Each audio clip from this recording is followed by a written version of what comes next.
Thank you, Dan. Welcome, everyone. It's Wednesday, August 21st, 2019, 62 degrees outside, 6 minutes after the hour. And Shane Tobin, half man, half amazing in Yeah. Vancouver. There he is, laughing it up. Well, I got to. I mean, how could you not start laughing now every morning?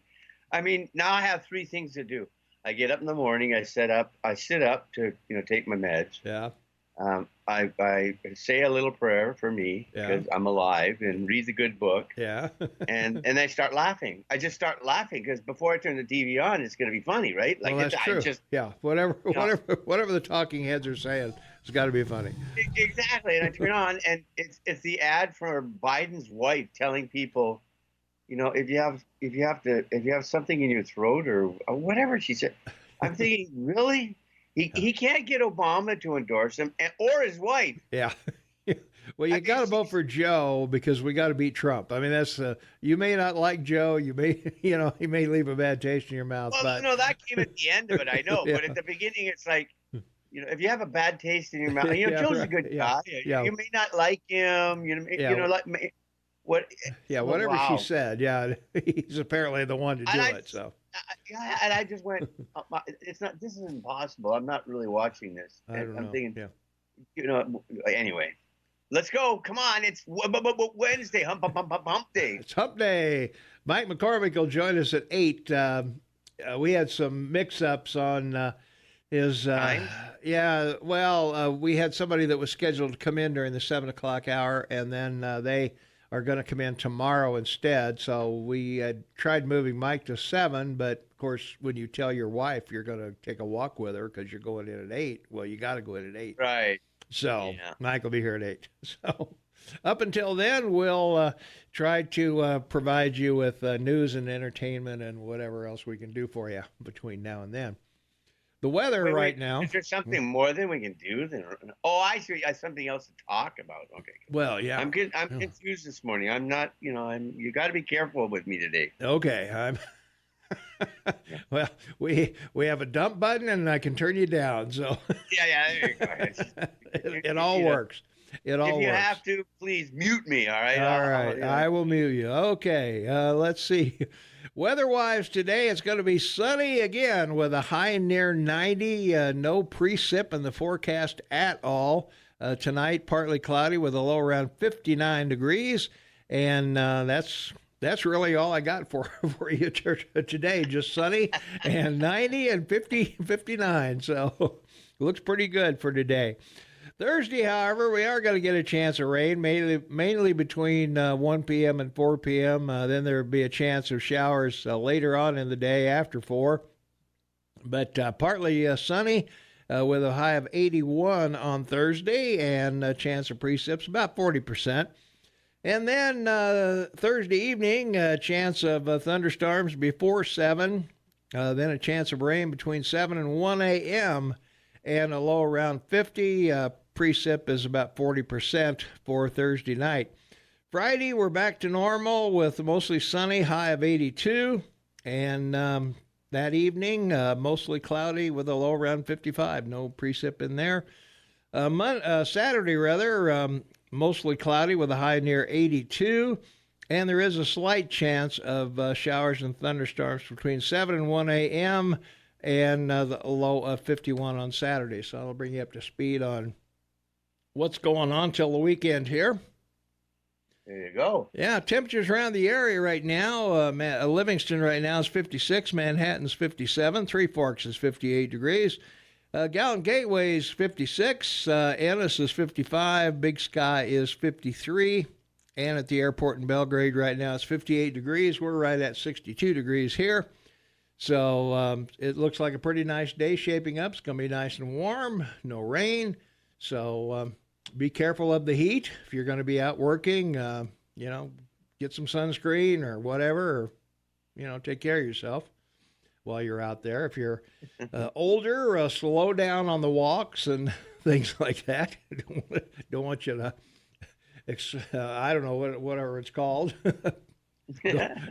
asphyxiate or anything like that. We need all the listeners we can get, so take care of yourself out there. So that's your weather for this morning. And in this day in history, 1831, Nat Turner launched a short-lived violent slave rebellion in Virginia. The slaves were rebelling in 1831. Yeah, this is 30 really years amazing. before the Civil War, yeah. That's right. It's a pretty amazing story. He was like most slaves. His last name was taken from his slave master, Benjamin Turner, and his mother and when Benjamin Turner died in 1810, then was inherited by Benjamin's son Samuel Turner. Apparently, was quite known to be rather a ruthless, slave owner, and nicknamed him Nat. He was a field slave, and he claims that he was working in the fields one day in 1831 and heard a loud noise in the heavens, and the spirit. This is his quote. And the Spirit instantly appeared to me and said the serpent was loosened, and Christ had laid down the yoke he had borne for the sins of men, and that I should take it on and fight against the serpent. For the first time was fast approaching, when the first should be last and the last should be first. The result of that was not anything like Spartacus in Italy, Yeah. But he did manage to free some slaves, and 18 were executed, 14 were transported out of state, and several were acquitted, but still sold as slaves once again. The interesting thing of it is the laws that were passed that remained on the books even up until after the Civil War, not allowing blacks in Virginia the right of assembly, right to bear arms, or of course the right to vote. Mm-hmm. And they required white ministers to be present at all black worship services. Wow. Sort of threw out the Constitution on that one, baby. Yeah. There you are. Well, as I've always said, the nice thing about America, we're self-correcting. We see our wrongs and try to right them, as Robert Kennedy once said. And that must be pointed out once again. Mm-hmm. In Virginia, yep. Democratic Party, baby. So there you go. 1858, the first of 7 debates between U.S. Senate candidates Abraham Lincoln and Stephen A. Douglas took place in Ottawa, Illinois. And what a group of debates that was, man. Photography was just barely coming in. And by the Civil War, of course, it was pretty popular. And there are some pictures of the two of them. But, this was a monumental, thing to occur, not only because they didn't like each other, but because they had to travel, it was inconvenient and expensive. Mm-hmm. But he was running for president, he was a candidate at the time for U.S. Senate from Illinois, and Douglas was the incumbent senator. Mm-hmm. And so, Douglas thought, this isn't going to be any problem. This guy's been bankrupt twice. He's never gotten elected to Congress. All he can do is claim he can read because he can't split logs, even though everyone thinks he can. He's the whole thing. So, it just, what was really interesting is it became so popular mm-hmm. that a lot of Americans literally traveled from the East Coast to Illinois, which is a long way back then on a train. Yeah. just to hear Lincoln speak. Mm. And so this was the run-up, because this is 1958, 2 years before the 1858, 2 years before the 1860 election. So a lot of these Republican Party people came out to hear Lincoln speak. And it was because of these debates they invited him to New York to the convention of 1860, where he gave a speech, and they nominated him. Instead of the guy that the guy they wanted. So. It's one of these things like you and me wanting to go national, right? Right. Yeah. We're hoping some of those downloads is someone listening. Somebody will hear us. Yeah. You think? Hear us. Yeah. Right.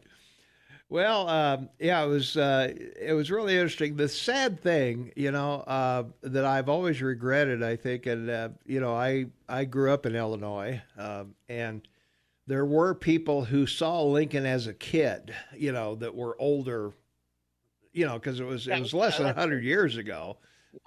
So there were people that were, 4 or 5 or 6 years old that saw him, that were in their 80s and 90s, who remember seeing him.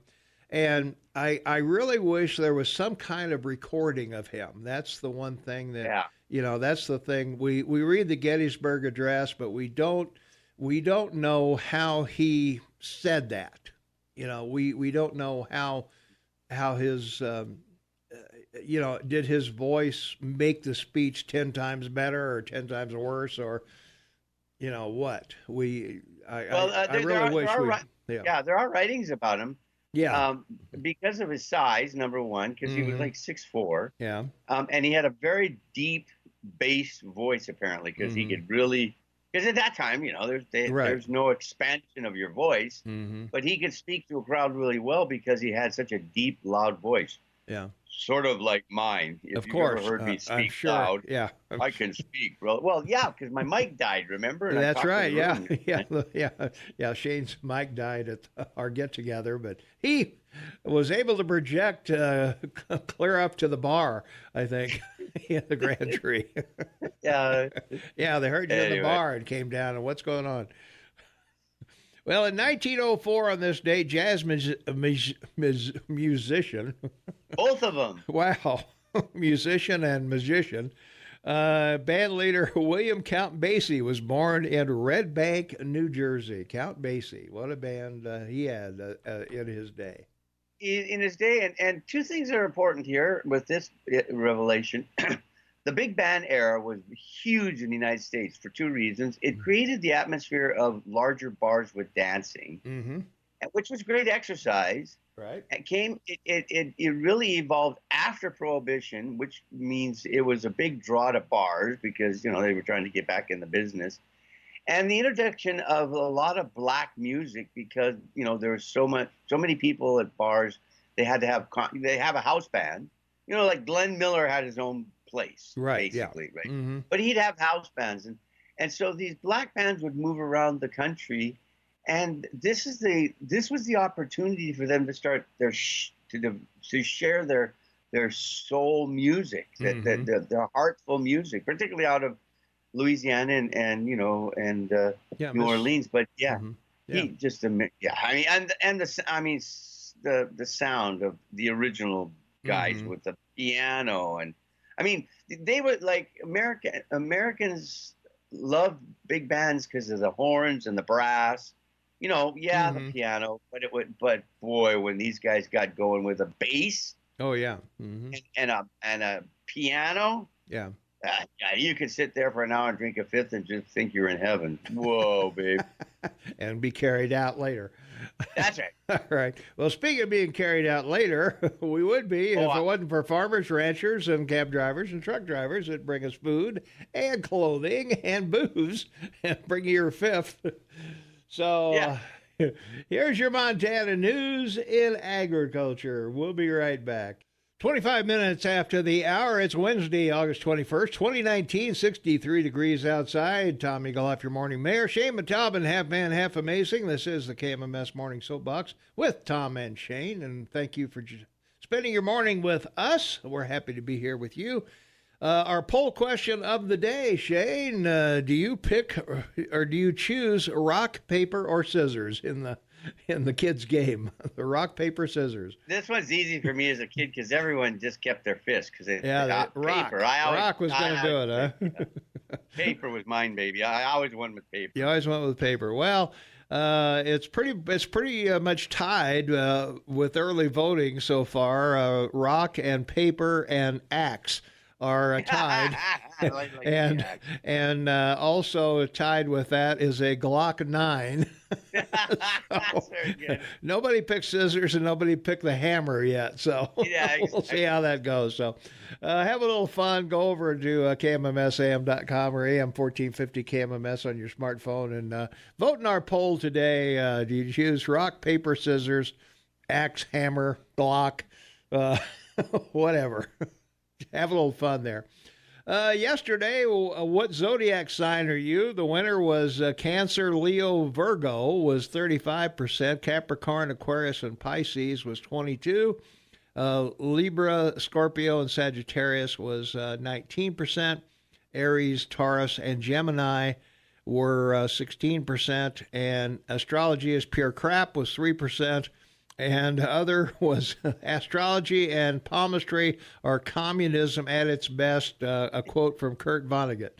So there you are for yesterday's poll. And you can still vote in yesterday's poll if you like. Which zodiac sign are you? Again, go to KMMSAM.com or AM 1450 KMMS, and we'll get that done for you.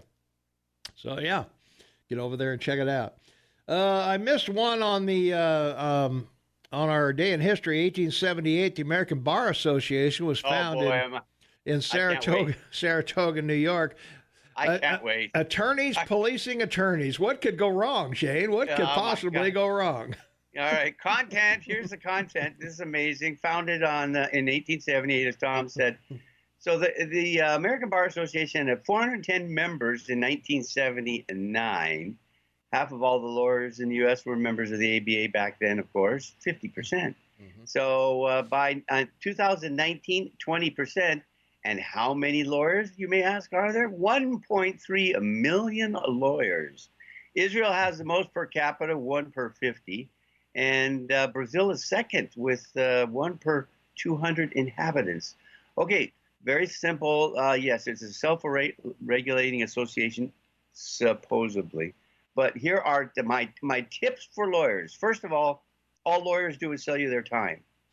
Not their knowledge, not their awareness, not their time. So they have a timesheet on their desk, mm-hmm. and every time they talk to you on the phone or sit with you and meet with you, they write down how much time they spent with you, because that's how they get paid, by billing hours.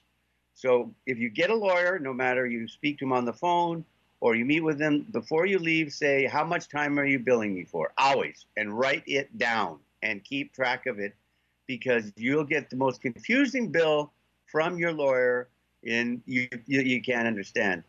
So those are 3 things. Remember, they sell you their time, and you want to keep track of that. And also, never forget, they work for you. You are the boss. They're the employee. You think so? Huh? And finally, it's time to regulate them. The 2 professions left that aren't regulated are lawyers and accountants, and they should be regulated not by time, but by charging you for what they do. Like if you do for you, a will or set up a company, different things. All right, we got to duck out of here for a few minutes. We got Montana State News, Fox News, and Brooke Foster Weather. We'll be right back with more of all of those great things right after this. 24 minutes before the top of the hour, we've got a caller patiently waiting on the line. And caller, you are on the Morning Soapbox with Tom and Shane. What's up? Well, Tom, this is Bob. Hi, Bob. I was complimenting Shane on his knowledge of American history is greater than 90% of the Americans I know. Well, that's true. That's why he's here. He's not just a pretty face, Right. But he does have a radio face. Well, yes, he does. We both do. I was asking for you, bright gentlemen, because you're talking about attorneys. Please explain to me why Obama went into England and started mouthing off about Brexit. Trump is now mouthing off about Hong Kong. You got your squad of idiots talking about Israel, when we're complaining and spent 2 years and over $30 million complaining about Russia interfering with our politics. Well, there's no question that we have stuck our foot in other people's business. That's for sure. Over the years, you go all the way back to Iran with the Shah. You can go, all the way back to Russia before the Russian broke up. I mean, we've had our hand in the pie. I was going to say, why don't you just put it in the 3 letters, CIA? Yeah, well, that's kind of what we do, Well, we got into an interesting conversation about getting people to the United States. And before I let him continue, because it's a great story, I just want to inform the people listening that under Senate rules, a senator can write a Senate pass on his letterhead, sign it, and it replaces a visa and a passport for that individual he writes it to travel anywhere in the world. Wow. Okay. I did not know, Tom. And in fact, the example I gave was missionaries I know who were in Ghana, and they adopted a child over there, and it took them 5 years to get him into the United States after they came back. Yeah. And he was legally adopted through the Ghana government, but he wasn't through the American government. Yeah, we're pretty particular here, and we impose a lot that I think is unnecessary in many cases. I know they're trying to err on the side of caution, but sometimes it just gets ridiculous, the amount of time and the amount of money that it takes to adopt a child, and that just encourages more abortion. And Well, my point is, he's a foreign national. The child was a foreign national. That's true. Yet we let every other one illegally come into the country and pay for them to do it. Yeah. You have senators bringing them in illegally, dropping a kid. And, I mean, we've had the discussion, but most people don't want to admit it. The anchor baby concept did not appear until about 1993 in a footnote of a Supreme Court decision. Right. It was made law of the land, and it's never had congressional approval. Yeah. Well, or enforcement either. So. Well, that's my whole point. So Yeah. we're so screwed up as an American people if we don't start having an individual accountability, and I'm talking about this state starting with their own senators and elected people. Mm-hmm. What can you really talk about for a future for your grandkids and kids? Well, that's for sure. I mean, if these people were smart, they should have just paid somebody to throw the kid over the wall. Well, that's my point. They'd been all right. But here's my bigger point is, we all know and we watch daily everybody break laws called driving. And we see our politicians and government leaders breaking laws every day, and nobody enforces except what they want to. How can you then argue rule of law for this country? Well, sure. Sanctuary cities shouldn't be allowed. Medical marijuana, that's a different subject. But, recreational use is against federal law, but yet states have said, yeah, go ahead and light up and, do your best. Well, that's my whole point is that we have a lot to discuss, but you know what? The problem is until people start voting intelligence, learning how to read, and learning to take the time to understand who they're electing. Yeah. All of this is all just, I would call it mental masturbation. Yeah. Well, that's why 86% of the people are back in office. Right. The other guy is, Nancy's. Why do they keep electing Nancy? Well, they're probably wondering, why do we keep electing Tester? Yes, very definitely, and they both have the same thing in common. Exactly. They both live like kings, and we get the table crumbs that fall off of their tables. Yep. Well, that's how it goes. So unless we change our ways, nothing's going to change. Thank you for stimulating my morning conversation. All right. You guys do it. I just appreciate you. Thank you. Thank you very much. Thanks for the call. All right. Well, that's a good place to take a break, Shane. So we'll be right back right after this. 16 minutes before the top of the hour. It's a Wednesday. It's August 21st. Boy. Hump day. Next month, the 21st, fall starts. That's right, baby. Yeah. Yeah, we get a fall forward. Fall back. Yeah, fall back. Spring forward, fall back. Yeah. Oh my goodness, Trotsky. Well, okay, that's not till November anyway. Yeah, all right. So we got to talk about Trotsky real quick. Lev Devanovich Bronstein was his original name, born in 1879 and died in 1940, better known as Leon Trotsky. He was the original Marxist theorist before Lenin returned to the Soviet Union. And, of course, the Civil War went on there from 1918 to 1922 after the end of World War I. He was pretty principled to the party. He served as the People's Commissar for Foreign Affairs.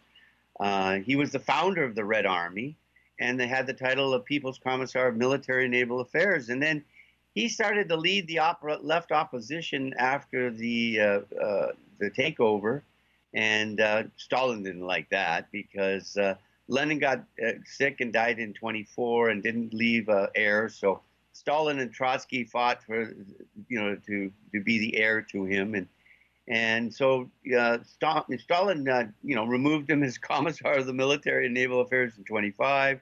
Removed him from the Politburo because that's the big committee. Yeah. In October 1926, and then he was removed from the Central Committee, which is a smaller, version of the Politburo in 1927. And then he was exiled in 1928. And of course, he thought he'd be safe in Mexico City. Yeah. Well, not so quick, because the NKVD, which is basically this Russian secret police, the People's Commissariat for Internal Affairs, he sent a nice Mexican to visit Trotsky.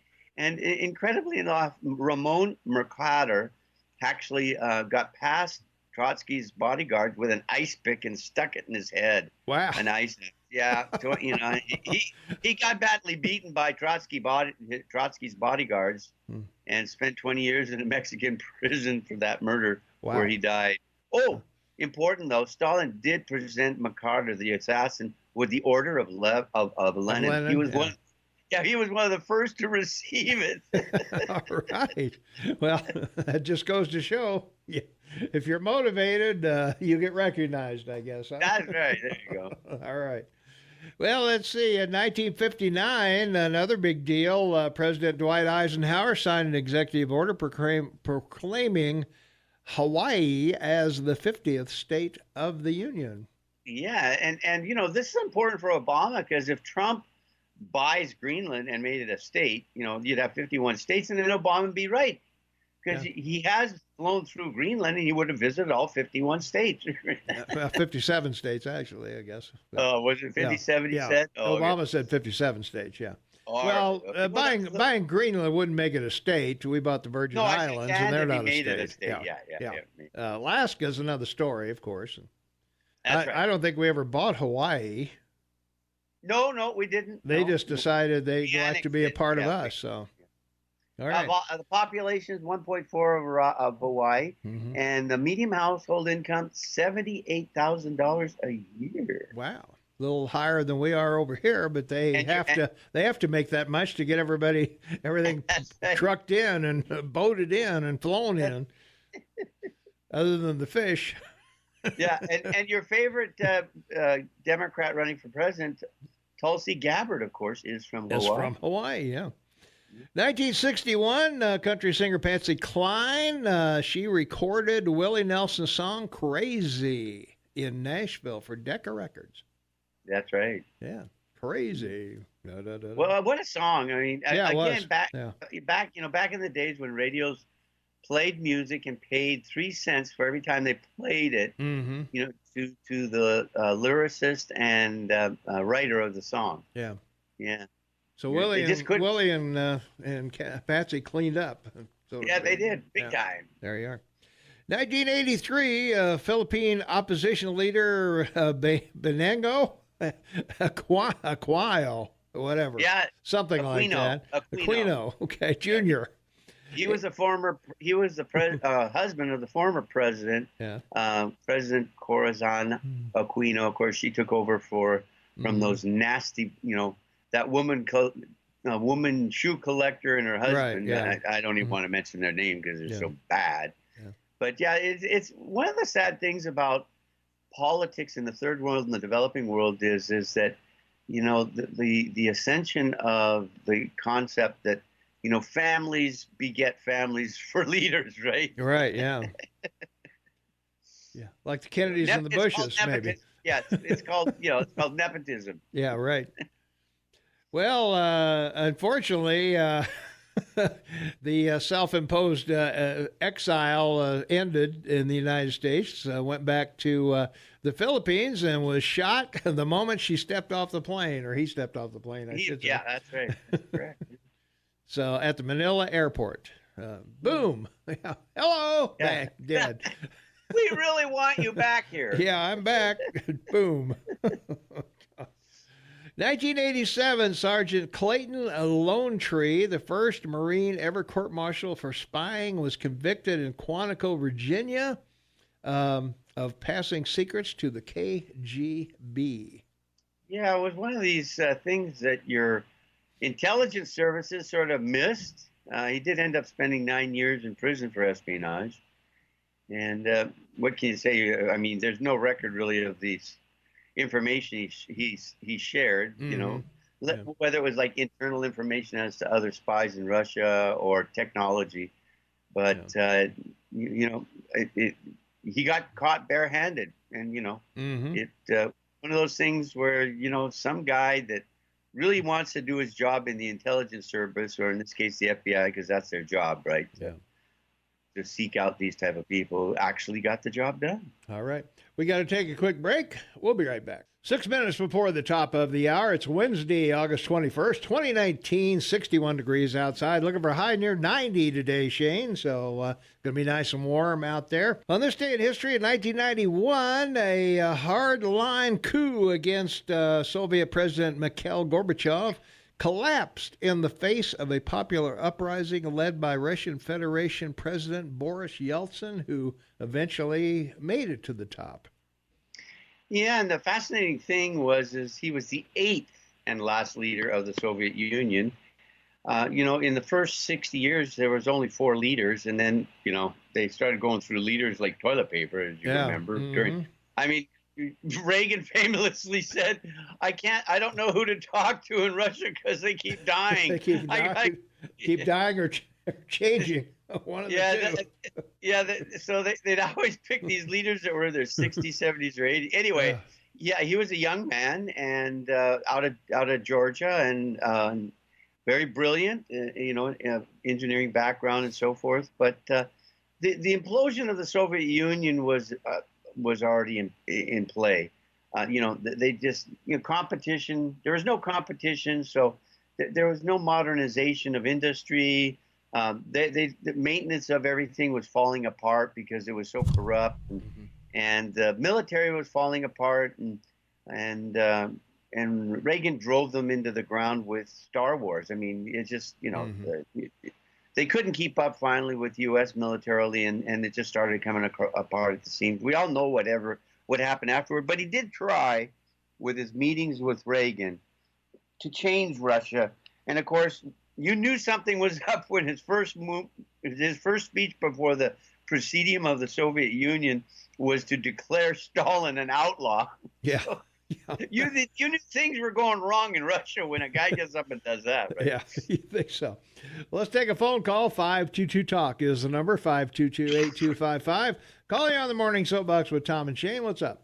Good morning, gentlemen. This is Jerry. Jerry, how you doing? I'm doing fine. It's not only third world countries that try to get their families' namesakes into office. I seem to remember the last election. That's true, yeah. Yeah, I seem to remember Kennedy, and I seem to remember Roosevelt. That's right. And the Bush family, The main reason I called the Clintons tried. Yeah. The main reason I called Tom was I want to thank you for that new Babble app.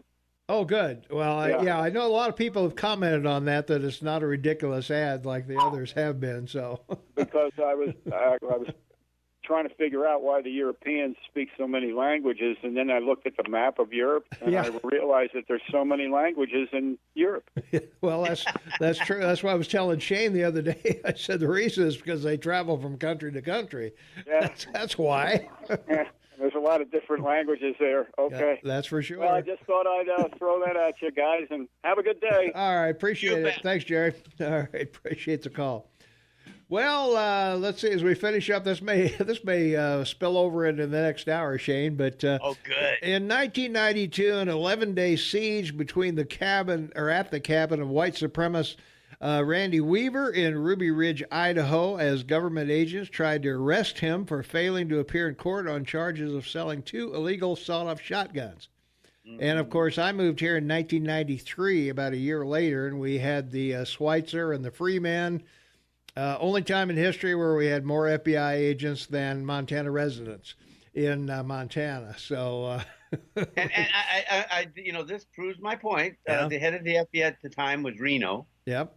She was the first woman appointed by Clinton to run the FBI, and she proved that women are truly ruthless. Yeah. Okay. Well, go say she did all. She was pretty ruthless. Yeah. The one in Texas, the one in Idaho, Waco, and Idaho. Yeah. Oh, yeah. She didn't have a pretty good track record for bringing everybody out safely.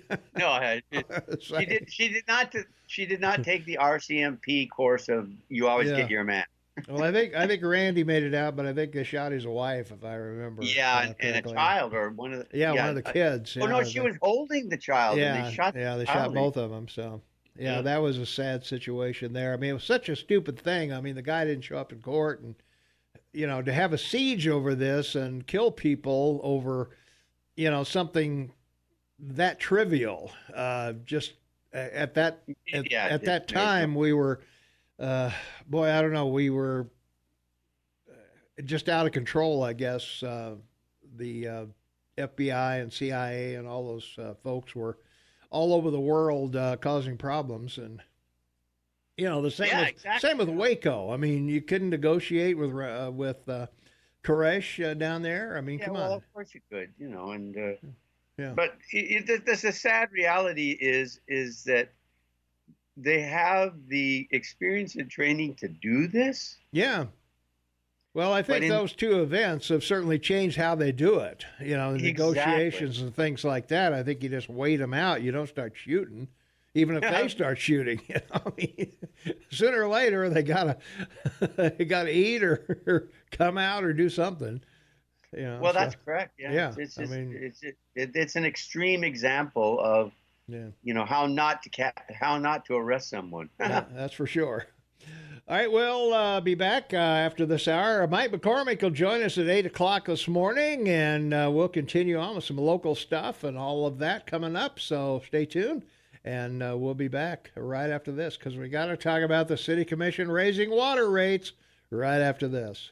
Thank you, Dan. 6 minutes after the hour of 7 a.m. It's Wednesday, August 21st, 2019, 62 degrees outside, looking for a high in the 90s today, or at least 290. Well, not 290, but TOO 90. Yeah, let's turn into Mercury for a day. That's right. Yeah, that'll work. Well, as we talked about yesterday with Jeff Krause, if you missed yesterday's program with Jeff, the City Commission decided that what's going to happen if we have a drought? So. They decided that, we don't have a drought going right now, but in case we do, we're going to go ahead and raise water rates right now, because what we'll do with the higher water rates is we'll make you use less water. So, yeah, but we'll still fine you for not watering your lawn or, keeping your trees or whatever of that. But anyway, we want to raise your monthly water bill $1.14. Now, $1.14, Shane, that's a latte without the foam. So $1.14 a month by September 15th. So you got that going for you. Wait. I just want to add on one thing. What's that? Didn't government say, well, if we tax gas more, people would use less. Didn't. Wow, what a story that's been. Right? Yeah. You still have to go from point A to point B. Exactly. Whatever the price of gas is, you're going to go from point A to point B. You still have to run your washer, and you have to flush your toilet, take a bath, and drink water, and go to the toilet. But that's pretty much it. Yeah. Yeah. All right. Well, Gotcha. Individual bills, of course, will depend on how much water each home uses, and the commission raised the ceiling for the city's top water prices by adding a fourth tier to the city's rates. The tiers are based on cubic feet of water used, starting at $2.40 for every 600 cubic feet used, and up to $6.81 for 3,500 cubic feet or more. So that could be things like hotels or, office buildings, whatever. So I don't want to tell people this. Now, don't listen to me because I shouldn't be telling you this, but this is science. So an earth magnet, which you can get out of a hard drive that's dead, we break it open and there's a little earth magnet in there, and it's about the size of a quarter, half a dollar, whatever. Yeah. And if you take it to your meter and put it on the side of your meter, you'll find some interesting things that an earth magnet will do to it. Really? Okay. Yeah. So you put a magnet on your water meter? Yeah. and your $1.14 will turn into $16 for a pizza a month? No, it'll turn off the meter running. It will. You think so? Yeah. Okay. Well, it's just science, I just something I read, and you should know. Yeah. Okay. If anybody tries that, give us a call. Give us a call. Let us know how that works for you. But no, you shouldn't elicit it. that's right. We're just informing the public of what an earth magnet can do. We don't want to cheat the public cheat the water company out of. But that's their problem. See, they feel that if there's a drought, that you'll use less water, and we've got to protect the utility that provides the water. So we're going to increase the rates now, just in case there's a drought. Yeah, the utility you bought and paid for and built. This is great. Yeah, we don't know. We don't know when the drought's coming, but we're prepared for it because we're going to gouge you more for your water right now, so that we'll be able to fund the utility when you're not using as much water, because we've told you can't use the water on Monday, Wednesday, Friday, or whatever. So we're just going to have you pay in advance for the water that you may or may not want to use. That's right. So this is so people know, perfect example of socialism at work, because, on what authority do they really have to raise the price? It's like, they can just do it. Well, boy, aren't you glad that the whole thing isn't set up that way? Right. Yeah. There you go. Yeah. Okay. It's coming. Not yet. From our text line, 478-8298, tampering with meters is not fair to those who don't tamper. Others pay for cheats. Don't be a cheat like Shane is suggesting. I'm not suggesting anything. I'm just telling you what the science is. I didn't suggest it. You don't want them to. You don't want people to physically go out there and put magnets on there. No. Okay. All right. I would never. You would never do that. No. All right. Just making sure that we're not putting out information that we shouldn't. That's why I said I didn't know whether I could mention it or not. Just science. Yeah, it's just science. Yeah. Well, anyway. Anyway, I want to know about this committee of all these resignations, and Jeff didn't bring it up. That's the county. That's the county. Yeah, I know, but he's got to. Someone has to have talked about it when they were together, right? Well, I don't. The city and the county don't talk to each other. They don't like each other. They don't talk about each other? We know they don't. Well, they talk about each other, but they don't talk to each other. Yeah, I know. It would have been interesting to hear his take on what they have been talking about. Well, we covered that yesterday a little bit. In case you're wondering what Shane is alluding to, there was a committee in the county government that oversaw big projects that the county did, road construction or things like that or whatever. And a lot of them resigned because they didn't think the commissioners were going in the right direction. So they just decided, well, we don't need that committee. We'll just move it in. We'll just absorb it into the county itself. So yeah, exactly. So we don't have anybody that is going to police those projects. So. Yeah, it was a citizens advisory committee. Yeah. So the advisory committee is out, and but the county commissioners have promised they'll look at projects in a much more informed light. So of course they will. You got that going for you. So I don't know what can I say. I don't know what could go wrong there. No, well, yeah, what could possibly go wrong there? Well, Streamline Bus Line, they want to, they're thinking about a new tax district to help pay for the buses. The area has grown so much that they've decided to do, what does government do whenever we have a problem? We bring in consultants to fix the problem.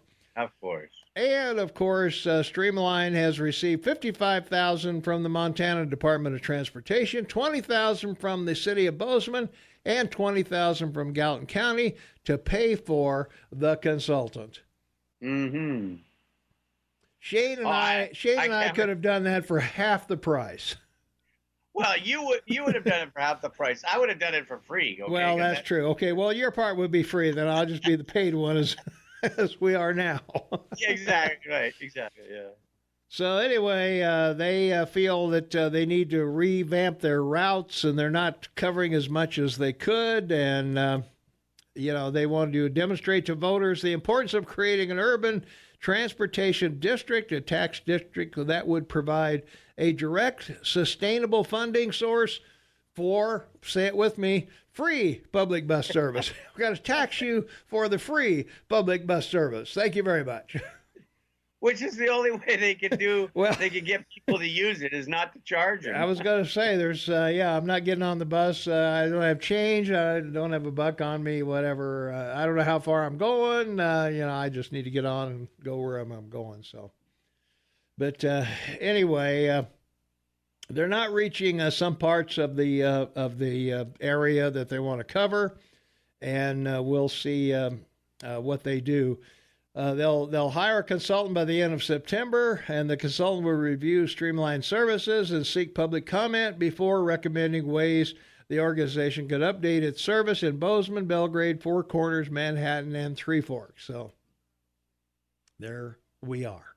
There you go. That's where we find ourselves today. And let's see, in other news, how about cohousing in Bozeman, Shane?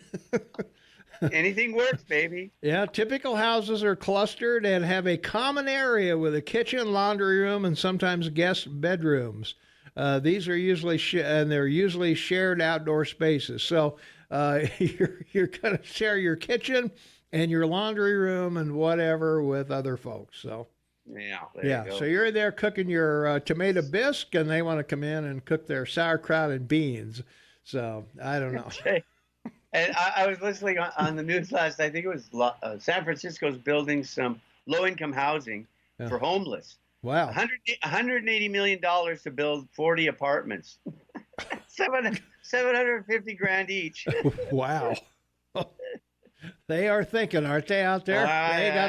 They got the problem solved. So you rent the apartment and put your 10 in there? Is that what you do?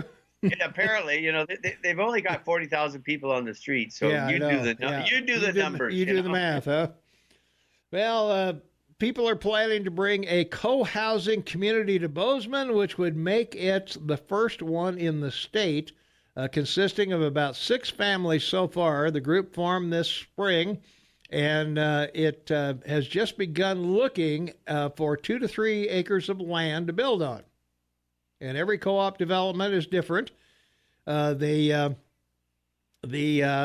worked out the details on how the living arrangements would work yet.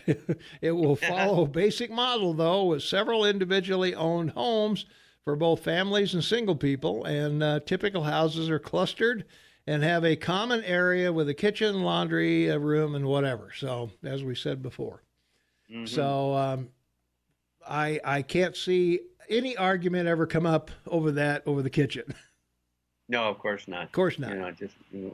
Wait a minute, my kids, I've got to bake these cookies. I've got my roast in there, and it'll be done at 5:30 tonight. Exactly. So meanwhile, just for the listeners' edification, FEMA is sitting with over 100,000 trailers parked somewhere in your country. They couldn't solve this problem by putting up temporary FEMA homes for the homeless in your city, like so many cities across the United States. Misguided use of government, ability to solve a problem. Yeah. I don't know. It's a national emergency, right? The homeless, so that would qualify under FEMA. Well, I would think so. Yeah. I would say it's a flood of homeless. Wouldn't you say that? Oh, rushing through the village. Yeah, there you go. All right, we've got to take a quick break, and we'll be right back after these important words. Stay tuned. 20 minutes after the hour of 7 a.m., it's Wednesday, August 21st, 2019, 62 degrees outside, and we're looking for a high of 90 today. Shane Matobin, half man, half amazing, on the line. Tom Eagleoff, your morning mayor, and this is the KMMS Morning Soapbox with Tom and Shane. And over in Clyde Park, you know where Clyde Park is, right, Shane? Yes, I do. Yeah, sure. You know where it is. The state of Montana has launched an investigation into the handling of Clyde Park town finances, according to the Park County attorney. No. Yeah. Here we go. Well, the Montana Division of Criminal Investigation of the Montana Department of Justice is handling the investigation at the request of the Park County Attorney's Office. They're were issues that were brought to our attention about potential misuse of city funds that are currently under investigation. So the Clyde Park Mayor, Alice Hartman, declined comment when contacted, and Town Clerk Lee Fairchild declined to comment about the investigation and said she could not release the names of members of the Clyde Park Town Council. Can't release the names of the council. I'm sorry. Well, good for them. I'm glad that political elected officials aren't known to the public. Yeah, that's right. That's pretty good. This is like lead shielding, right? Yeah, I don't think anybody's allowed to give out any information right now, she said. And Town Council member Will Bittinger referred questions about the ongoing investigation to Council Chairman Richard O'Hare or Council member Roger Chandler, neither of whom could be reached for comments. So there you go. Well, good for Clyde Park. They're on their way. Looks like so. We're excited that they have plenty to do over there. It sounds like. And this is their definition of transparency. Yeah, this is yeah. We can't give out the names of the people, but yet we'll refer you to them for comments. So. Yeah, that's right. I don't know.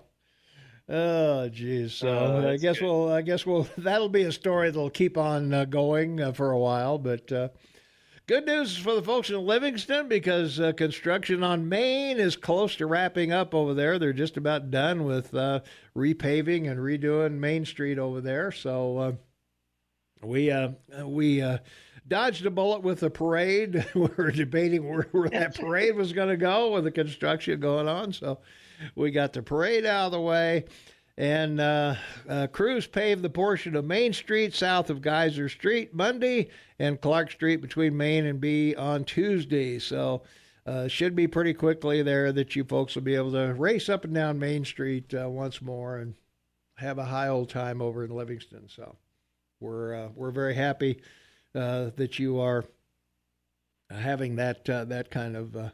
Now, a couple of weeks ago, I brought this up, so I just want to mention it because I was walking to my bus stop yesterday, and there were a bunch of guys it was early in the morning, and they were finishing up from their night shift doing road work at night.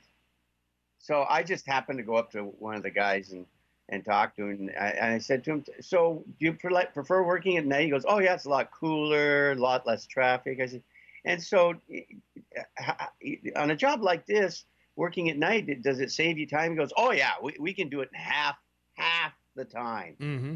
Yeah. We would have to do it during the day. So, Jeff, all that construction downtown, do you think would be more costly at night? The caller called it.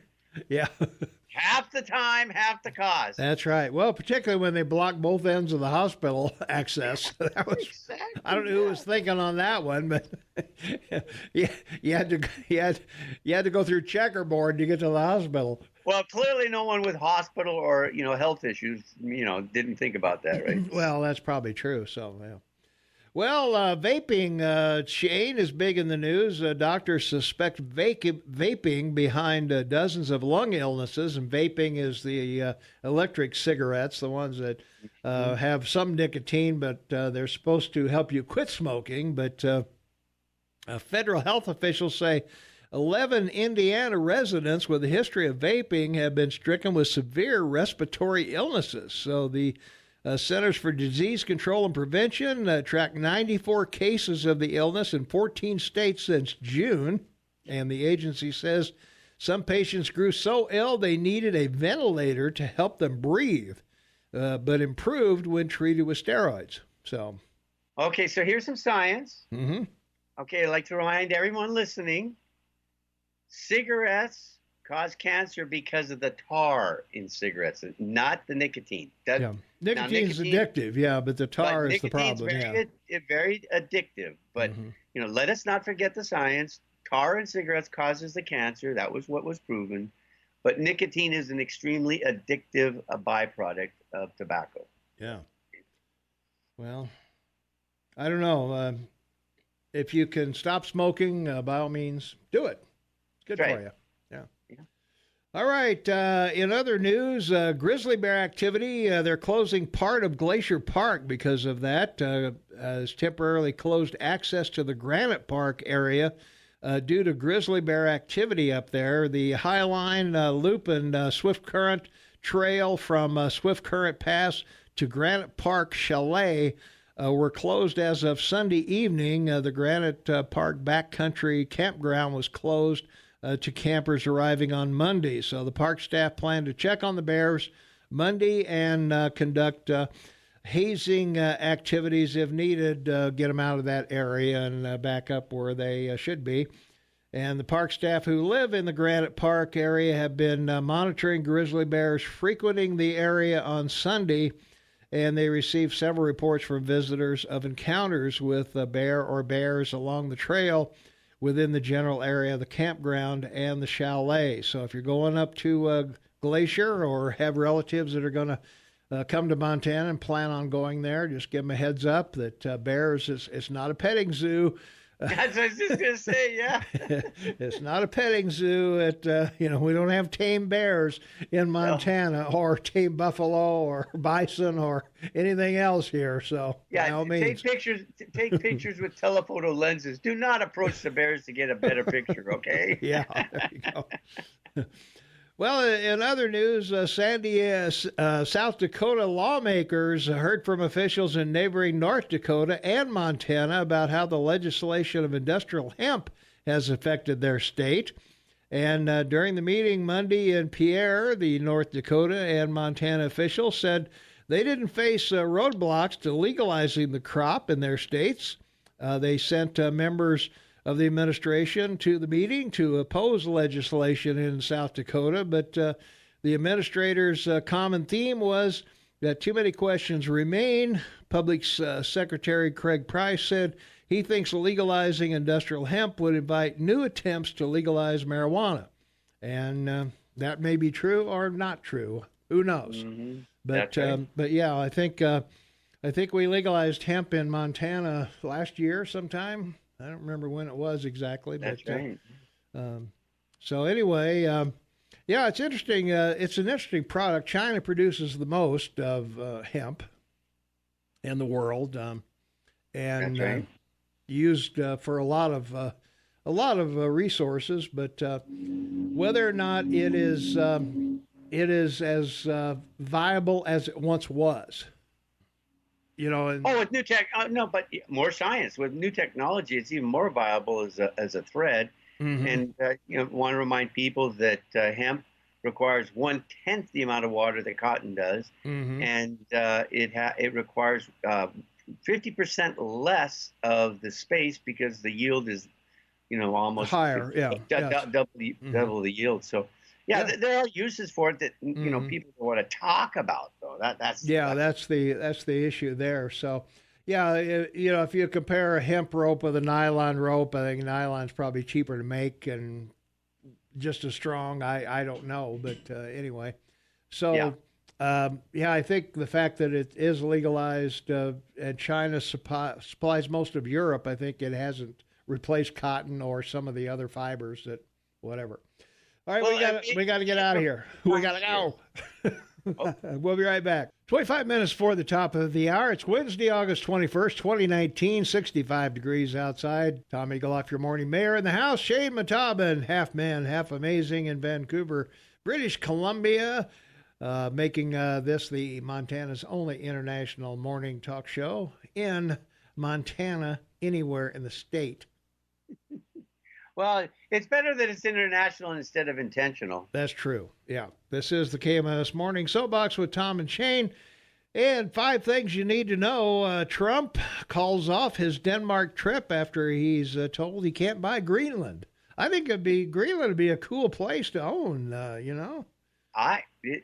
Strategically, it would be huge, right? Yeah. I mean... Well, one of the great things is apparently all the ice is melting there, so it's pretty exciting to have more of Greenland you have access to. Well, that's right, and all the minerals and it's a commodity based economy, so Yeah, and it would be the only state shrinking, so that would be good. Yeah. So, well, it won't be a state probably without them Well, it agreeing start out to as a it. territory. It'll of be a course. territory like Virgin Islands is. We bought the Virgin Islands back in the Yeah. 20s or sometime back there. Truman, I think, bought the Virgin Islands, didn't he? Was it Truman? No, it came with the Spanish-American War. Yeah, I don't know. Anyway, President Trump, he's not going to visit Denmark, who I guess is the present owner of Greenland. Yes. So they've decided that they don't want to give it up, even though they're in trouble with all their liberal socialist programs. They've got no money, and everybody's dipping in the pot in Denmark, of course, and their taxes. Well, I wonder how much trouble Queen Margrethe II is in Denmark, because she was the one who invited him in the first place. Yeah. That's what I like. Well, Greenland is an autonomous territory of Denmark, and despite it not being for sale, Trump confirmed over the weekend reports that he was interested in buying the island, that Trump was invited to visit Denmark by the Queen, as you mentioned earlier, but has decided we'll put off the trip for now, but there we are. So, and I just want to remind the audience that the Danes were the original Vikings. Yeah. You know, people think the Vikings for some reason came from, up north, from Norway or Sweden, but Right. they were really from Denmark, and of course they got to North America first, baby. They did, yeah. They beat Columbus here by a number of years, of course. And, yeah, a lot of people think that's where the American Indians may have come from. Well, a lot of anthropologists. And that in Asia, when you could walk could walk across to North America, yeah. From our text line, 478-8298, in news, baby Trump take his ball and goes home, feelings hurt, melting like a snowflake. That's a good analogy. I like the there analogy. we go. All right. But I think it's going to be Biden before December that does that. Well, I don't know. I think the next debates are going to tell the story with him. The September debates. Well, last month he only raised $22 million, so like his financial support's collapsed, which shouldn't surprise anyone. So. Yeah. Well, I know they've curtailed some of his public speeches and things because he has kind of put his foot in here lately, and the other thing is that if he is elected, when he's inaugurated, he'll be older than Reagan was when he got out of office. So if you're wondering about the mental capacity of anybody, we might look at Joe a little closer. Yeah, and the irony of all this is the Democratic Party saying we can't elect an old white guy. Yeah. We listened to this for a year, and who do they say is the best guy likely to beat Trump? An old white guy. Seriously? Yeah, right. Yeah. That's the best you can come up with? An older white guy. That's the best you can come up with. Yeah, wow. Yeah. That's scary. We'll see how that plays out, but I think the next debate is going to be make it or break it for Joe. Yeah, September, right? Yeah. I'm not sure what the dates are yet, or I think there's only about 10 of the 20-something. Hickenlooper dropped out. Bullock probably won't make it. Blasio won't make it. Yang made it. Don't know about some of the lesser, governors and whatever else that we had in there. But I think it's going to be the top, 5 or 6 or 7 or whatever. Well, I think de Blasio's case, he's raising money. It's a fake run to raise money in case, what's her name? I just went on my head. The Democrat that's running, the blonde senator. Oh, Gillibrand. Gillibrand. Yeah, Gillibrand. From New York. For some reason she was on the ticket, I think he would run for Senate. Yeah. In New York. Not that he'd get elected. And I think your governor's the same thing. He's using this as an opportunity to raise money for a Senate run against, Steve Daines. But that's just me. We'll Could see. be, yeah. Well, that's very possible. I mean, we do dance around That's right. As it goes on. Well, speaking of dance around, we better take a break here, and we'll be right back after these important words, so stay tuned. 16 minutes before the top of the hour. It's Wednesday, August 21st, 2019. 66 degrees outside. Looking for a high of 90 today. Shane Montalban, half man, half amazing on the... from Vancouver, British Columbia, Tom Eaglehoff in for me. Yeah, that's right. From on our the soapbox. From our app chat line, you can get that very easily on your AM 1450 KMMS app. It comes automatically with it. The app chat's right next to the listen button. And from our app chat, won't they just raise water rates again when there's a drought? I would say yes, they probably will. This is just this is when you're not noticing. They're going to charge you the $1.14, and then down the road, if there is a drought, then of course they're gonna hit you hard with it. This from is just a thumb in your eye. Yeah, from our text line, no Mike today. Mike will be in at 8.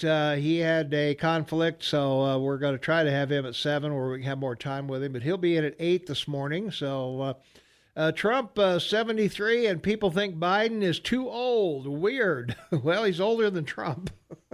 So I guess By 5 years. Yeah, so that's where we are. Let's take a phone call. 522-TALK is the number. Caller, you are on the Morning Soapbox with Tom and Shane. What's up? Well, good morning there, Tom and Shane. Hey. Two things. JAMA just released a study, and that would be the American Medical Association. Yeah, those guys. Right. Those guys that they drinking fluoridated water when you're pregnant lower your child's IQ 35 to 40 points. By what? Drinking how much water? Drinking fluoridated water when you're pregnant. Oh, fluoridated water. Right. Because they're poo-pooing that all over the place. Mm-hmm. And it's not as bad for women because they have a stronger blood-brain barrier. It's more harmful to boys, and it's more harmful especially to black children.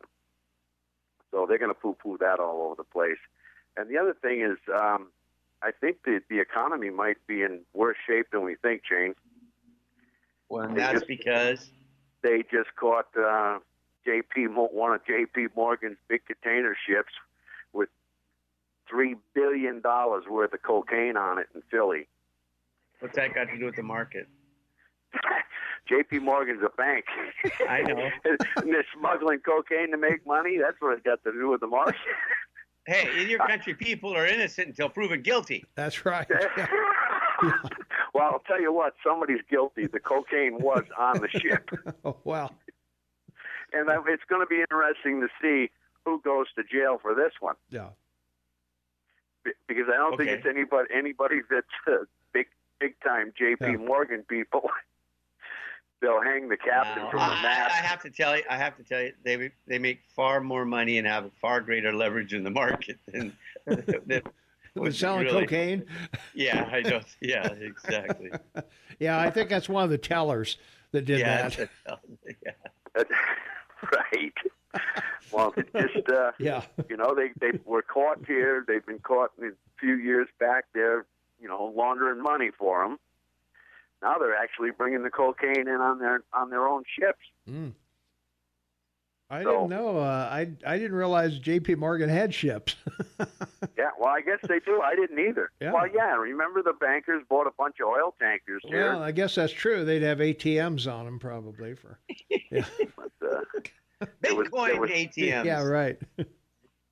They were storing the renting container, these tanker ships, and hanging on to the oil, waiting for the price to go up so they could come ashore and make a buck or two. There we are. Yeah.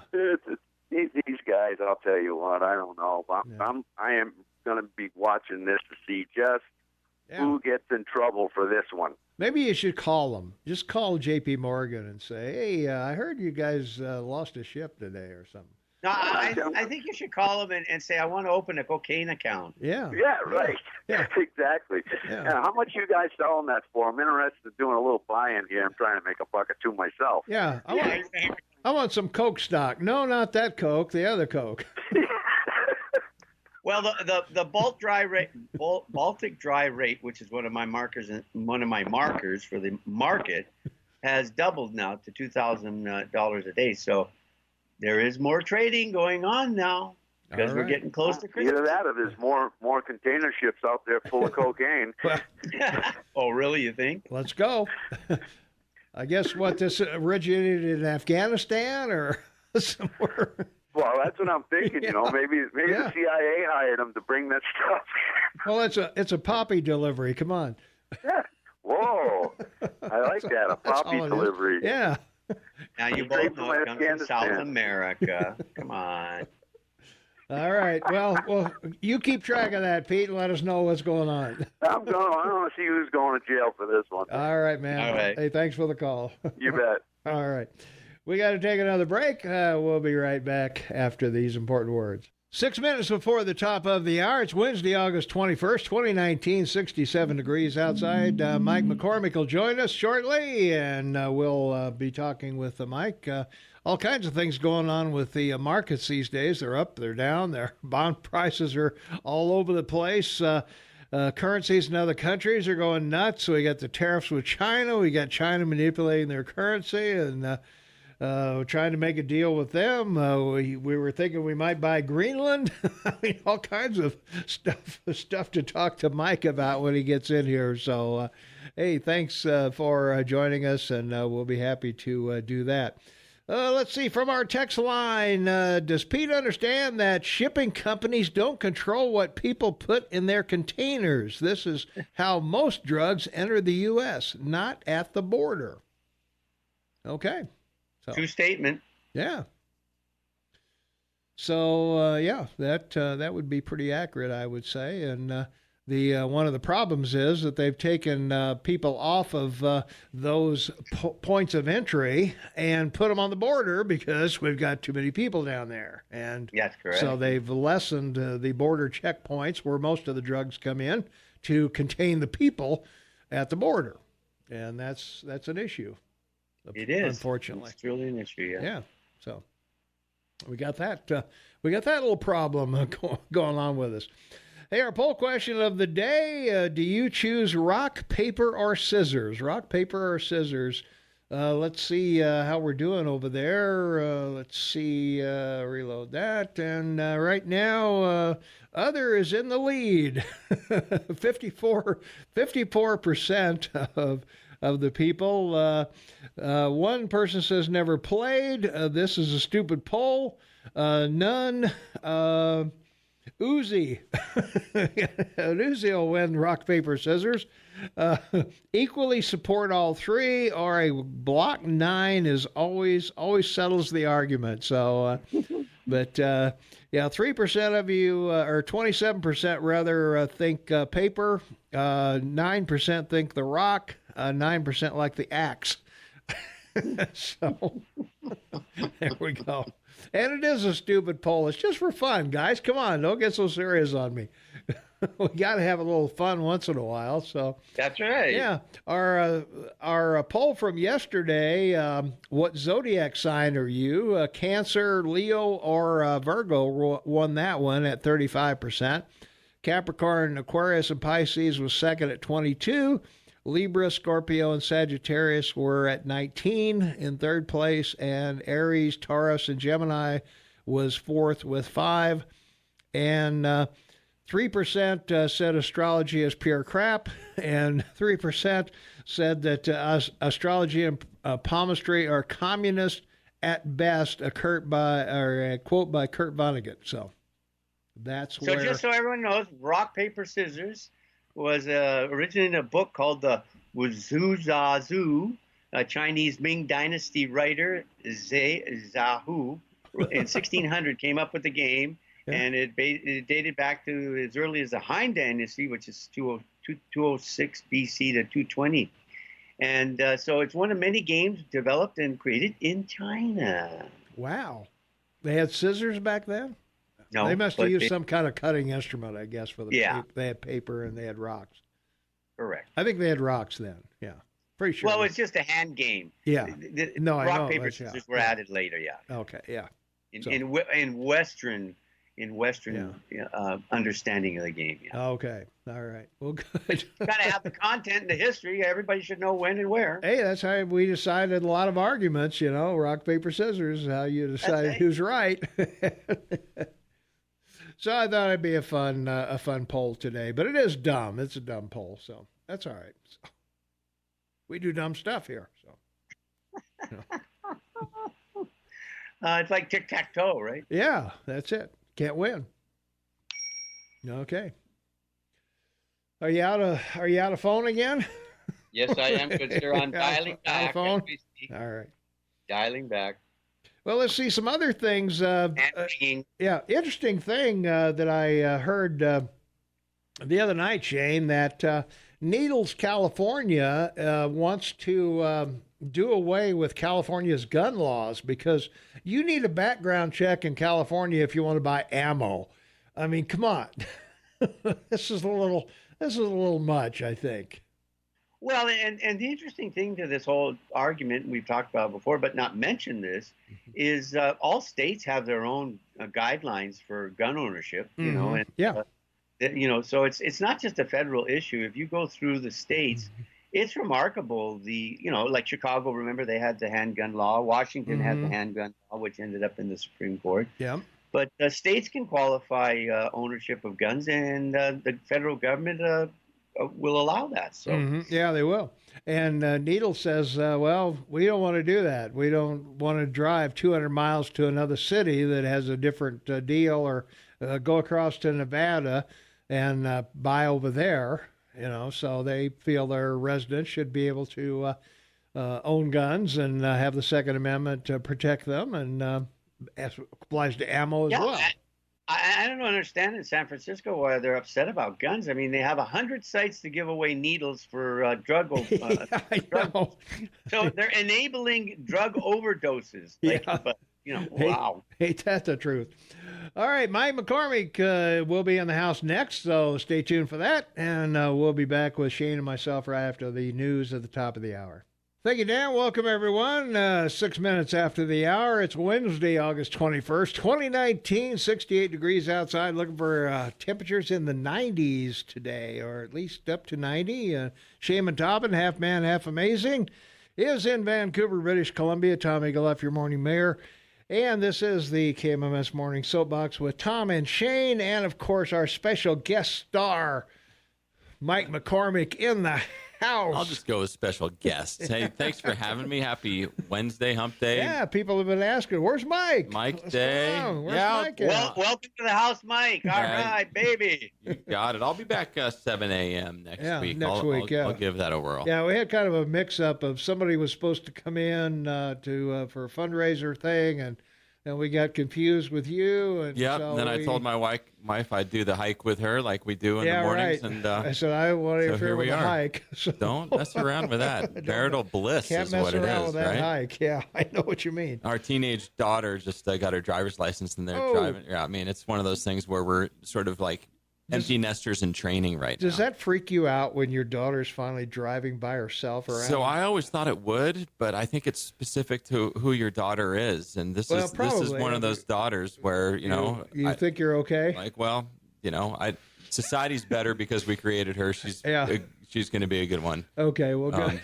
At least in those realms. I think you'd be a little more concerned if you were still in San Diego and she was driving around San Diego. Right. That would be a little scary. But I guess driving around Bozeman, Belgrade, Livingston, 19th and Maine is as rowdy as it gets, right? I was going to say, that's our rush 15 minutes.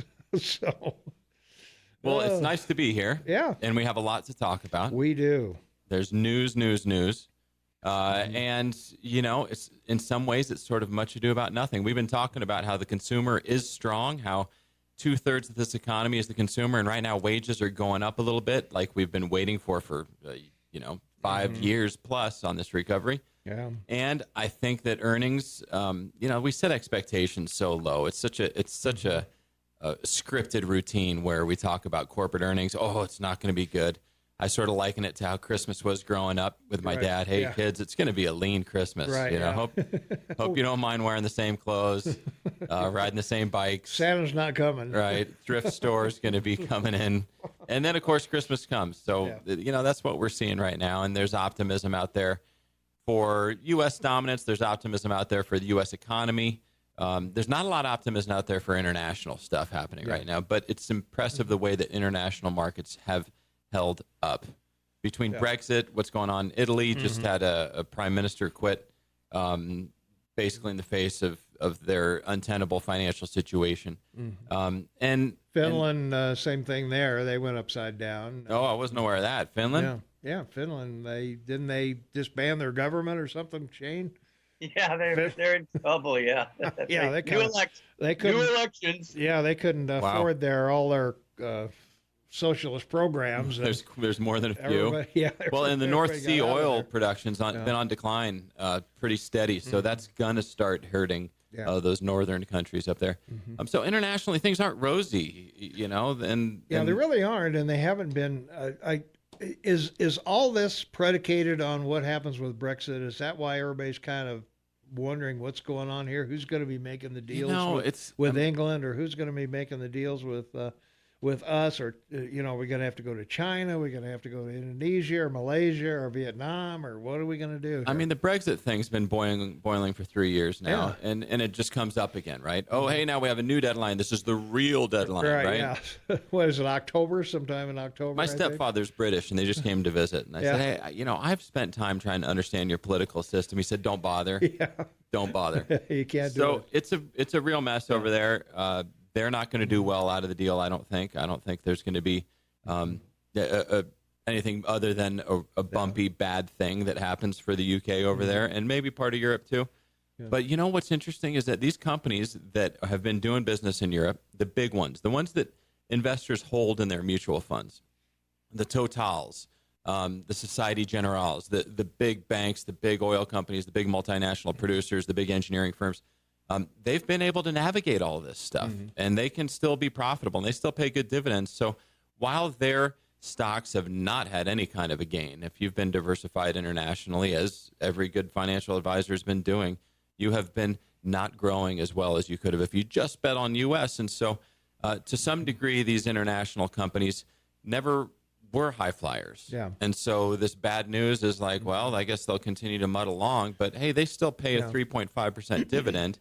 So, I guess I'll plug my nose and hang on. Well, Europe's always been kind of dependent on what we do. If we go up, they go up. If we go down, they go down. And that's kind of what we're looking at now. Now, as a group, they are a power. They are. But separate, they're not a power. That's one of those things. Yeah, the EU is a power by itself. And we've talked about this a lot, where the German, all durations of the German bond are negative right now. Yeah. So if they want to be safe with your money, you have to pay to have it stored. To have it stored, yeah. I know. I can't believe people do that, but I guess they have to, because there's a certain amount of things you got to buy, and the fear is legally turning and all that. The fear is turning Japanese. Yeah. And the fear for the U.S. is turning Japanese also, and that means that you can't stimulate your way out of a growth slump. If there's no outside stimulus, if there's no reason why somebody's demanding your goods, or if you're just doing it on your own. And if you've got a low growth, if you've got a low population growth rate, if you've got drags on the economy like high debt, it's a hard thing to get out of it. You can, there's all sorts of disinflation words like that to describe it. But the basics is that the policy people are out of bullets. And so the scare is, are we out of bullets? And people are saying now, their conversations are, what if the U.S. Treasury did go negative? What if we follow suit with Europe and Japan that pioneered this? Well, we've this touched idea. record low on the 10-year bond. And, exactly. But on the other hand, Walmart came out with a pretty positive. Target released today, pretty positive. And so you're right. And I'm just going to take spending money the glass out there, half empty, is that those are recessionary indicators. The idea that people would be switching over to the less boutique shopping might be an indication that consumers are strapped more than they might be. I don't think that's true. I don't think it's true. They're spending money. Well, true, but if you watch Walmart's stock price, it's not opposite of the S&P, but it's a contrarian. It's a diversifier, really, is what it is. But they both beat estimates and street estimates and whatever. That's because everybody's like Lake Wobegon. Everybody's lower them down. Right. If you lower the bar, everybody can jump over it. Right. So yes, we're seeing that this pullback that we saw with the 3% day last week was typical to what we've been having, which is, one day we all wake up in a bad mood and we all think that the world's going to hell in a handbasket and we make some rash decisions. And then the next day we say, I feel pretty good today. I got this extra cash. I know. So my wife just goes nuts over Facebook. She's got Facebook stock. So she's sitting there and it's down to 181. Then it's up to almost 200. And then it's down again. Then it's up again. And they get some news story and it goes up or some news story goes down. And she just freaks every day. I don't know. She's got to take meds too. If that's how, if it's that or following your sports team, whatever gives you joy, I know, joy and angst, but don't do it with your investing. No. And I've heard some irresponsible investment commentators out there saying that, because the recession, this is the argument, because we haven't had a recession in a long time, because of things that we see in the bond market, because of all these data points that I can find too, we will have a recession sometime in the next 2 years. Well, and so you need we're to position due for it. We have one about every 10 years. Well, it's not like death and taxes. There's nothing that says we have to have a recession. Yeah. Now, yes, but I think we will cycle. Yeah, I think people. Well, they take investments, they take profits, they do this. There's a business cycle, no doubt. Something happens here and there, and election years are usually. I'm surprised people are talking about it in 2020 because being an election year, normally that's when a lot of money is in the. Nobody's talking about a recession prior to the election. We're all talking about 2021. Whatever happens. And the only reason why we're saying that is because we don't see how a recession could happen right now. So we're just saying, well, it must happen. Well, it must happen in 2021. Then it must be beyond. Right. It's not going to happen during an election year, of course. So there we are. So let's take a phone call. 522-TALK is the number. Caller, you are on with Mike McCormick. What's up? Oh, morning. With the economy, I'm wondering if you're aware that the Saudi Arabians have basically induced this, the current oil prices are based totally on what Saudi Arabia wants. And so the so-called war against Iran, the so-called war against Venezuela, and I heard you mention oil prices tied with the Finland government. Saudi Arabia is running the show. And it's not an accident that countries are collapsing or in despair because of Mr. Bonesaw in Saudi Arabia. And Donald Trump and his son-in-law Jared Kushner, Jared is selling nuclear secrets to Saudi Arabia. Jared is kissing up to the Saudi Arabians like no tomorrow. And the oil prices, even fracking, is collapsing because of the Saudi Arabians. And I see no reason to make the Saudis any richer. They want us to squeeze Venezuela out of the oil markets. If we embargo Venezuelan oil, if you believe in capitalism, then competition is a good thing. So being able to choose between Venezuelan oil and Saudi Arabian oil is a no-brainer.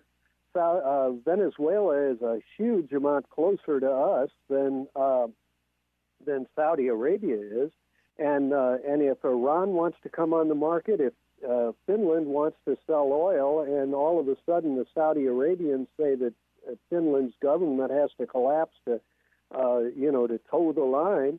This is not an issue of socialism or anything else. It's an issue of whether this Mr. Bonesaw is going to get as rich as Croetius and dominate the world's politics. Wow. All right. We'll have everybody comment on that. Thanks for the call. So I can't agree with much of that, but I agree. If we were to rewind this 10 years ago, I would have agreed more. Saudi Arabia, the whole purpose for our foreign policy back in the day was oil and energy security. Read the prize, ExxonMobil, Saudi Arabia ties, all those sorts of things. Absolutely. In today's world, Marcellus Shale, Permian Basin, fracking, production online, tar sands, oil trading well below $60 a barrel today. We're 56 and change for a long period of time. During yes, okay, this is not record growth time, but we have record population. We've never burned more oil than today, right? I think we can agree with that. Yeah. So I think oil policy is a much smaller component than it used to be. I do think that Saudi Arabia is a strategic partner. I don't doubt that we're doing relationship things with them that might raise eyebrows on a lot of people because we need to have a friendly friend out there. But it's not a controller of the economy. I disagree with that. My reference to Finland and oil was more that more Norway, but the North Sea oil field had allowed a lot of the socialist policies of those countries to succeed for a while, and it'll be interesting to see how they do that in a lower production, lower price oil environment. But I think that yes, there's going to be some weird things going on with trade and all that stuff. But we're talking big picture economy right now. This is a big complex thing, and at the end of the day, I just keep coming back to the fact that we're going to go out and spend money today because we're making a little bit more than we did than yesterday. Yeah. Well, plus we're pretty well oil independent. For the most part. On the big math, we are. Yeah. Yes. But that's not to say that one player can't influence prices. Yeah. Well, and also, too, Russia has a play in that as well. Saudi Arabia, I don't think, controls Russia, and Russia can set whatever oil prices they want. It's a big market out there. Yeah, and they're a big market throughout Europe. So. And our Canadian friend certainly has a good view of global oil supply and pricing. Well, that's true. I mean, we get most of our oil from Shane and from those. Shane drives it down here, I think, doesn't he? Yeah, he does. Yeah, he's got a big tanker. Got a big tanker truck there. He runs down here with. Okay, here we go. The numbers don't lie; people do. OPEC is a dead issue. They export less than $57 million a day of oil. The U.S. is now at over 12 million days of production of oil, 18 million barrels a day you consume. Trump continues as president. By 2024, you'll be producing 20 million barrels a day. And the other thing is that Saudi Arabia is heavy oil. There's only two countries that can refine it. That's the U.S. and China. That's why all their oil is going to China right now. So, yes, Saudi Arabia has no say in the value of oil or influence in the world. But they did 30 years ago when your balance of trade with them on oil was between $200 and $800 billion a year. Mm-hmm. Yep, that's where we were, and that's why the fracking and all the other things that we've been doing have got us to where we are today. So we got to take a quick break. So Shane, we got a caller on the line, so we'll be right. All right, we're back 24 minutes after the hour. We got a caller patiently waiting. Caller, thanks for calling us. We're on the air. What's up? Hi, Tom. This is Donna. Hi, Donna. That was Dave from California. He likes to call and stir the pot and slander Trump whenever he can. Yeah, okay. Anyone related to Trump, so I know his voice, and and anytime I hear him, I know he's up to no good. So, well, so just wanted to let you know. All views are welcome here. I know all views are welcome, but and this is a wonderful trumpet. So it's nice to hear her call in, and I appreciate it very much. Yeah, I do support him. He's not perfect, but none of us are. So. Yep. And he's doing a great job. So you all keep going. I enjoy Mike and everybody. So thanks a lot. Well, thank you. Thank you. Bye. All right. Bye-bye. All right. We got a couple of things from our text line. Is it possible to have a slowdown in the economy without having a recession? That's from our text line, 478-8298. What do you say, Shane? Yes. Absolutely. Yeah. I think all these finance wizards and everybody are misdirecting people. I think they're part of the not Mike, of course. Well, I just think they're part of the anti-Trump media that wants to, they can influence people's emotions. Mm-hmm. And, one of the great things your president did from the day he got elected was change the entire mental thinking of people, more positive. And, if you look at half of what he's claiming is going to happen in the next year, you're going to see between $6 and $8 trillion spent in your country to build manufacturing facilities and enterprise. This concept of that the market's going to trend away. We gave fair warning to people on this less than a month ago about currencies. The euro now is at 110. I mean, it's dropped from 112 when we gave fair warning. It's going to drop, and I told everyone, you start seeing the euro drop to part of the U.S. and all these trade agreements and everything change. The British Brexit deal is important. A direct trading deal with Britain. The UK includes 53, Commonwealth countries. What a trading bloc to be participating with. And when you look at what's trading in the world on a daily basis, the biggest trading equity market is currencies, followed by bonds or debt, sovereign debt, and then equities. And the reason is equities have been pretty well bought up, and everybody in the game understands that. Buying any of these tech companies, you're buying, a company that's principally overvalued because there's so little stock out on them. And, it's like Berkshire Hathaway, never been split, trades at over $100,000 a share because why? There's 750,000 shares out on it. So, there's a lot to look at when you see this, and misdirection is always one for the market. There's a large short position in the market out there with people that are talking down the economy, and they don't want to get caught on it. And when you see these swings that you're watching, it's not a correction, it's trading, and people are getting squeezed. And you could see a similar thing happen that did back, with the dot-com era back in 1998, 99, 2000. So lots of things you could talk about, but a recession, not coming, baby. Not going to happen. Okay. Let's take a phone call. 522-TALK is the number. Caller, you're on the air with Mike McCormick, Shane, and myself. What's up? Hey, guys. It's Kevin. Kevin. Hey, I'll get to that economic stuff, but first I want to say, I'm going to say Trump is perfect. Everyone always has to qualify it. Well, I don't like his tweeting. Oh, I think he's a terrible person, but he's a good president. I think he's an awesome guy. I think he's doing a great job. Secondly, the economy, it's all political because if they get in, they have to hedge their bet. If they get in, God help us, they come in, they're going to raise taxes, they're going to throw regulation on, which is going to throw the economy into a stall. Everyone's going to, no one's going to want to invest, no one's going to want to grow. People are going to move to other countries where the taxes are better. The economy will go down, we'll go into a recession, and they'll go, see, this is what 4 years of Trump did. And so they've got to get it out now that a recession is coming, so they can blame it on Trump when their policies fail, which they always do. And so that's what they're doing. They're hedging their bet. Okay. All right. Thanks for the call, Kevin. There's certain. Well, in an election year, fear works. Oh yeah. Fear of loss is always more powerful than expectation. The carrot and the stick, but the carrot needs to be a lot bigger than the stick. Yeah, that's true. Yes, it does. All right, Mike McCormick's in the house, McCormick Financial Advisors. We'll be back with Mike after the break here. So, Shane, stay tuned, and we'll continue on with Mike as long as he can stay. I'll stay for another segment. All right, that'll be a deal.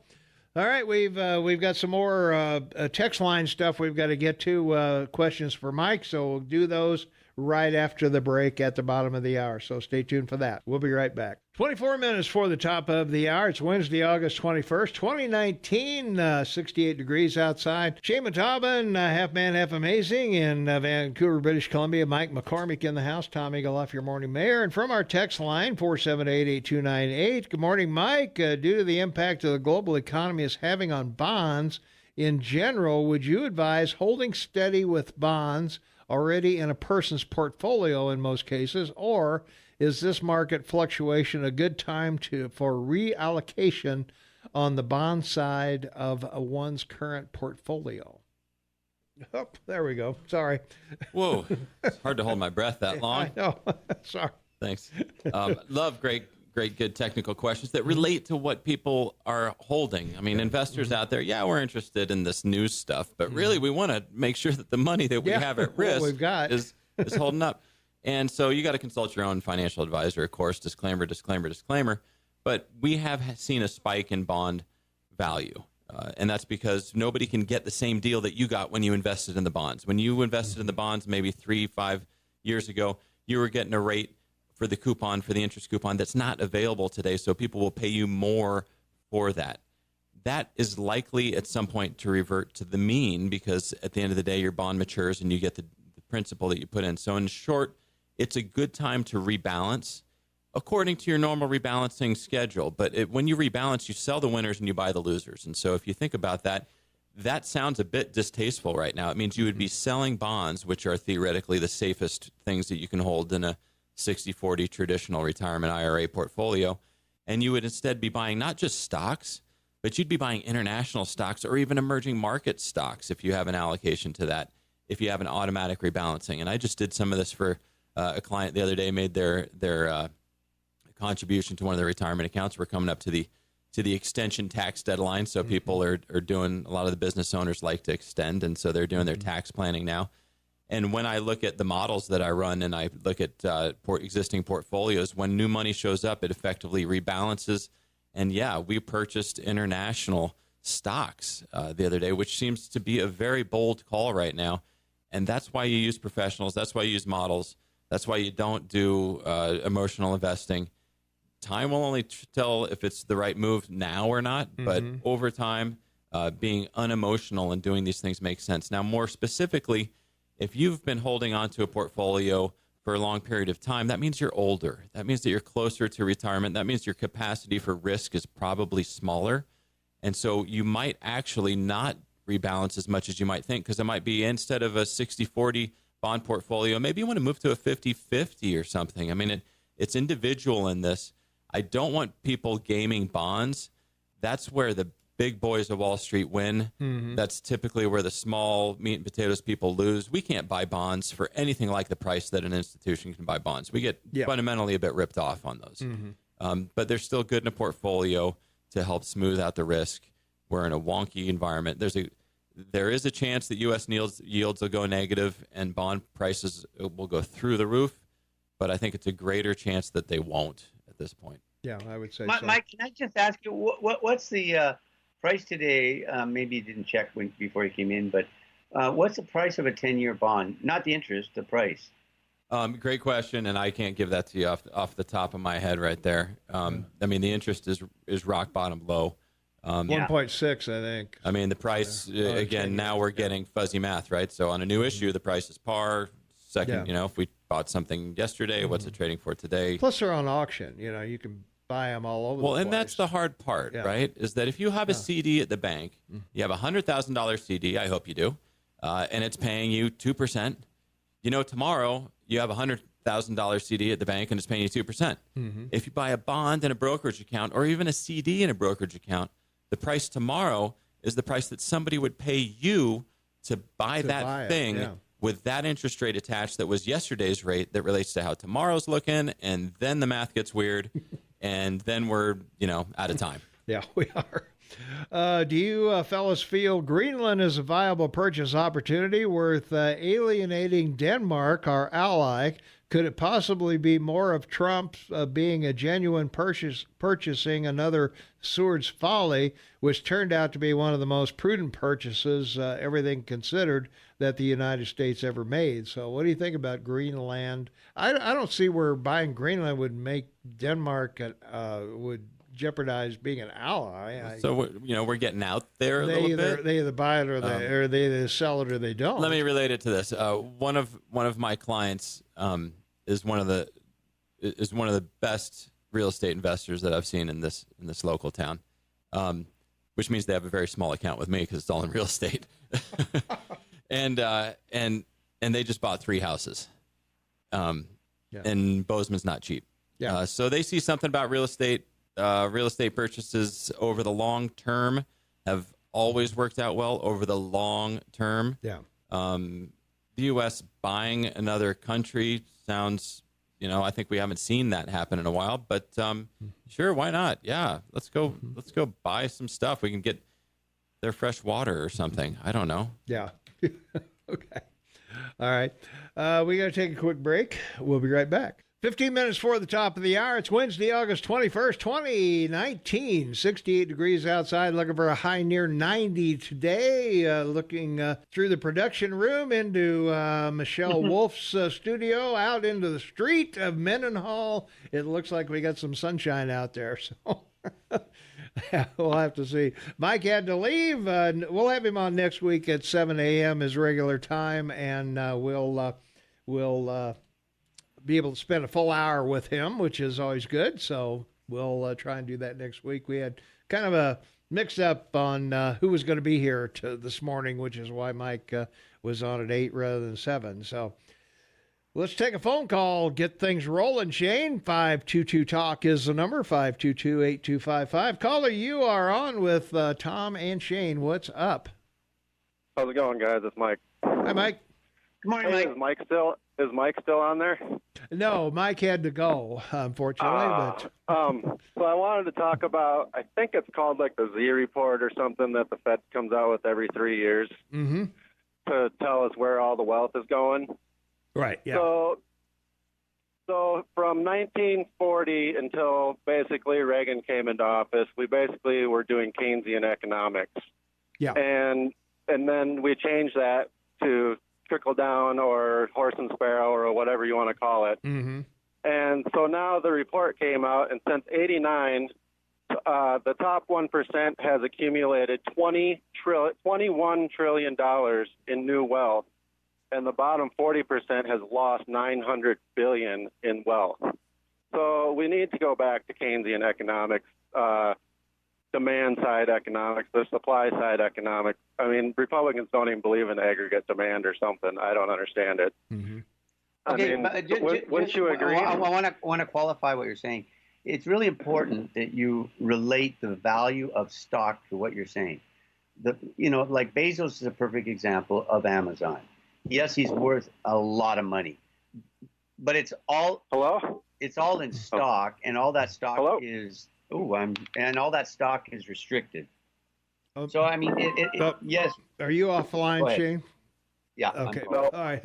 Hang on. Shane's got to get back on the phone because he can't talk to you online. What happened there. Yeah. He kind of went away. Sorry about that. That's all right. He's got a string and a tin can up there. So, all right. Are you back on now, Shane? Now you can talk to the caller. I'm not arguing with you about the numbers, but I just the predicate is that all these people and Facebook and Twitter, the basis of their wealth is stock, and most of the stock, all of it is restricted, and it's not, they can't sell it. But it does create a view that there's this massive wealth being held by these Americans. But it's principally stock. It's not cash or. Yeah, it's not in cash. Yeah.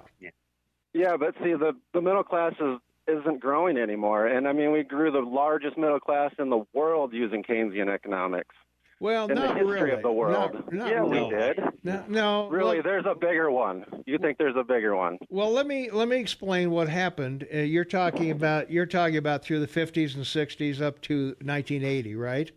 Basically, yes. Okay. What 72. did we not have during those times? We didn't have the internet. We didn't have cell phones. We didn't have microwave ovens. We didn't have all of the all of the things that we're paying a monthly fee for now. We didn't have streaming services. We didn't have Sirius radio. All of those things have been added, and in order to buy those things with pretty much the same money that we were making then, because you can buy a better cell phone now than you could 5 years ago. You could buy a big screen 50-inch TV for less than you could. That's not a very good argument because, listen a second though, because we were inventing things to those generations too.